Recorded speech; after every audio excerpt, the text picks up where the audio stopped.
स्वागत है आप सभी का आपके अपने channel all is one exam में। आपको बता दें कि यहाँ पे बीएड फर्स्ट ईयर का आपका जो प्रश्न पत्र कराया जा रहा है वो है आईसीटी। इससे पहले कि आपकी क्लासेज हो चुकी है, आप जा करके उनको भी देख सकते हैं। और जो भी टेलीग्राम चैनल के साथ में ज्वाइन नहीं किए हैं वो ज्वाइन हो सकते हैं। टेलीग्राम चैनल का नाम है all is one exam by as. तो आइए आज के क्वेश्चन पे चलते हैं। आज का आपका पहला क्वेश्चन है, संप्रेषण वह प्रक्रिया है जिसके द्वारा सूचनाओं के भेजने से व्यक्तियों या संगठनों के मध्य समझदारी पनप सके। तो ये परिभाषा किसने दी है बताइएगा। अगर इस परिभाषा के बारे में बात करें तो ये दी है पीटर लिटिल ने, यानी ऑप्शन बी आपका बिल्कुल सही हो जाएगा। आइए अगले क्वेश्चन पे। आपका अगला क्वेश्चन है, मानवीय विचारों व संपत्तियों का शब्दों, पत्रों व संदेशों के माध्यम से आदान प्रदान करना ही संप्रेषण कहलाता है। यह किसका कथन है बताइए। अगर इस कथन के बारे में बात करें तो यह आपका फ्रेडजी मेयर का, यानी ऑप्शन ए आपका बिल्कुल सही हो जाएगा। अगले क्वेश्चन पे आइए।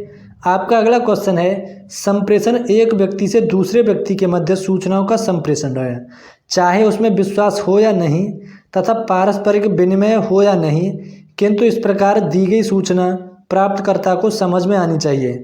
यह परिभाषा बताइए किसने दी है, आंसर दीजिएगा जल्दी से। तो ये परिभाषा दी आपकी सीजी ब्राउन ने, ऑप्शन बी होगा। आपका अगला क्वेश्चन है, संप्रेषण एक क्रमबद्ध एवं सतत चलने वाली प्रक्रिया है, यानी इसमें आपका जो ऑप्शन होगा ये हो जाएगा सतत चलने वाली प्रक्रिया। ठीक है। आपका अगला क्वेश्चन है, संप्रेषण को द्विमार्गी क्रिया क्यों कहा जाता है बताइए, आंसर दीजिए इसका। अगर इसके सही आंसर की बात करें तो क्योंकि इसमें सूचना प्रेषणकर्ता से सूचना ग्राही तक प्रतिपुष्टि के साथ प्रेषित होती हैं। ठीक है, इसीलिए जो है द्विमार्गी क्रिया कहा जाता है। आपका अगला क्वेश्चन है, संप्रेषण में कम से कम कितने व्यक्तियों का होना आवश्यक है बताइए। 2 व्यक्तियों का, या 5 व्यक्तियों का, या 8 व्यक्तियों का, या 12 व्यक्तियों का।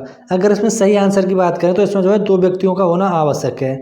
आप समझ लीजिए, जो संप्रेषण को जो इंग्लिश में बोला जाता है ये कम्युनिकेशन बोला जाता है। तो कम्युनिकेशन करने के लिए कम से कम 2 व्यक्ति तो होने चाहिए।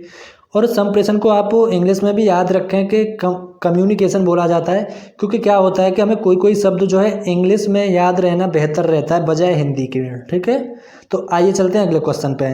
आपका अगला क्वेश्चन है, संप्रेषण के अंतर्गत संचरण एवं बोधगम्यता होती है बताइए।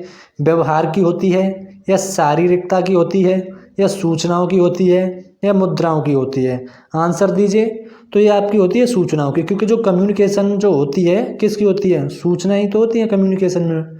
तो आइए चलते हैं अगले क्वेश्चन पे। आपका अगला क्वेश्चन है, कम्युनिकेशन इन मैनेजमेंट नामक पुस्तक के लेखक कौन है, आंसर दीजिए इसका। अगर इसमें राइट आंसर की बात करें तो ये आपके चेरिस रेडफील्ड, यानी ऑप्शन सी बिल्कुल सही होगा। आपका अगला क्वेश्चन है, संप्रेषण का मुख्य उद्देश्य बताइए क्या है, आंसर दीजिए। तो जो इसका मुख्य उद्देश्य वो है उचित संदेश देना। ठीक है, ऑप्शन ए होगा। आपका अगला क्वेश्चन है, संप्रेषण विनिमय है बताइए, संस्कृति का है, या युक्तियों का है, या प्रबंधन का है, या इनमें से किसी का नहीं। तो संप्रेषण जो है युक्तियों का विनिमय है। ठीक है, आइए अगले क्वेश्चन पे। आपका अगला क्वेश्चन है, संप्रेषण विकास है बताइए, लोगों का है, या उद्योगों का है, या व्यवसाय का, या इनमें से किसी का नहीं, आंसर दीजिएगा। आपका जो राइट आंसर होगा ये हो जाएगा लोगों का। ठीक है, अगला क्वेश्चन है आपका, संप्रेषण है बताइए एक तरफा, या त्रिआयामी, या सार्वभौमिक, या ये सभी, आंसर दीजिए। अगर इसमें राइट आंसर की बात करें तो ये होगा आपका सार्वभौमिक। ठीक है, आपका अगला क्वेश्चन है, संप्रेषण का क्षेत्र है बताइए, स्थानीय है, या राष्ट्रीय है, या व्यापक है, या इनमें से कोई नहीं। अगर राइट आंसर की बात करें तो यह आपका व्यापक क्षेत्र। ठीक है, आपका अगला क्वेश्चन है, संप्रेषण के 4 एस हैं, तो बताइए वो इनमें से कौन से हैं, राइट आंसर दीजिए। अगर राइट आंसर की बात करें वो हैं शॉर्टनेस, सिंपलिसिटी, स्ट्रेंथ और सिंसियरिटी। ठीक है, याद रखें इस लाइन को अच्छे से। आपका अगला क्वेश्चन है, भारी संप्रेषण प्रक्रिया का आधार है बताइए, इसमें क्या आ गया है, तो ये जो है आपका वैदिक संप्रेषण सिद्धांत का आधार है, ऑप्शन बी होगा इसमें। आपका अगला क्वेश्चन है, चीन की संप्रेषण पद्धति किस सिद्धांत पर आधारित है बताइए, दूरगत सिद्धांत पर, या पंचशील सिद्धांत पर, या एकात्मक सिद्धांत पर, या इनमें से किसी पर नहीं है। तो यह है आपकी पंचशील सिद्धांत पर, ऑप्शन बी हो जाएगा। आपका अगला क्वेश्चन है, संप्रेषण का अंग्रेजी शब्द कम्युनिकेशन है, यह किस भाषा के कम्युनिको शब्द से बना है, आंसर दीजिए।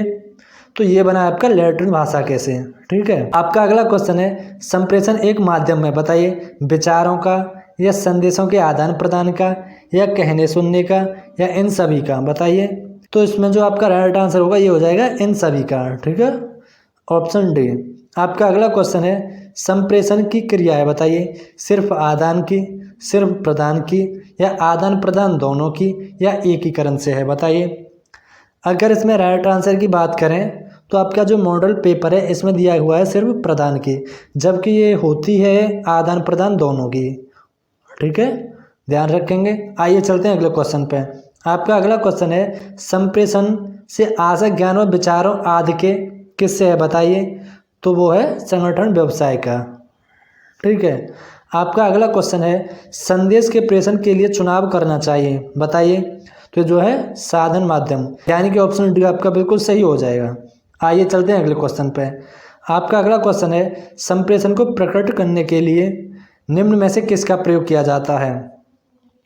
तो ये जो है शब्दों का, लेखों का और चिन्हों का, इन सभी का जो है प्रयोग किया जाता है। आपका अगला क्वेश्चन है संप्रेषण में मुख्य रूप से कितने तत्व होते हैं, बताइए। आंसर दीजिए, 2 होते हैं या 5 या 6 या 9। तो ये होते हैं आपके 5, ऑप्शन बी हो जाएगा।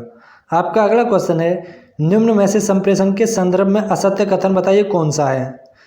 संप्रेषण एक सतत प्रक्रिया है या ऑप्शन बी संप्रेषण एक मार्गी प्रक्रिया है या ऑप्शन सी संप्रेषण एक सार्वभौमिक प्रक्रिया है। तो बताइए कौन सा कथन असत्य है। इसमें ऑप्शन बी यानी कि संप्रेषण एक मार्गी प्रक्रिया है, ये गलत है, बाकी ये दोनों जो है सही है। आपका अगला क्वेश्चन है वर्तमान समय में संप्रेषण की महत्ता है, बताइए। शिक्षा में है या उद्योग में या व्यापार में या इन सभी में। तो इसमें जो आपका राइट आंसर होगा ये है उद्योग में। आपका अगला क्वेश्चन है संदेश होते हैं, बताइए संकेतीकृत या फिर अपरिपक्व या फिर संरचनात्मक या इनमें से कोई नहीं, बताइए कैसे होते हैं संदेश। तो ये होते हैं आपके संकेतीकृत, यानी ऑप्शन ए आपका सही हो जाएगा। आपका अगला क्वेश्चन है संप्रेषण के कार्यों को किस दृष्टिकोण से बांटा जा सकता है, बताइए। सामान्य कार्य या व्यक्तियों के लिए कार्य या व्यवसाय के लिए या ये सभी। आपका जो राइट आंसर हो जाएगा ये हो जाएगा ये सभी। ठीक है, आपका अगला क्वेश्चन है संप्रेषण माध्यम को तभी प्रभावशाली बनाया जा सकता है जब वह स्पष्ट हो या संक्षिप्त हो या समझने योग्य हो या ये सभी हो। आंसर दीजिए। अगर इसमें राइट आंसर की बात करें ये जो है सभी माध्यम होने चाहिए, तभी इसको जो है प्रभावशाली बनाया जा सकता है। ठीक है, आपका अगला क्वेश्चन है प्रभावी संचार बताइए किससे भिन्न होता है। साधारण संप्रेषण से भिन्न या पत्राचार संप्रेषण से भिन्न या असाधारण संप्रेषण से भिन्न या फिर सम्यक से। तो आपका राइट आंसर हो जाएगा ऑप्शन बी यानी साधारण संप्रेषण से भिन्न होता है। आपका अगला क्वेश्चन है प्रभावी संचार को सुनिश्चित करने के लिए व्यक्ति को संदर्भ के बारे में निम्न में से किस बात को सुनिश्चित कर लेना चाहिए, बताइए।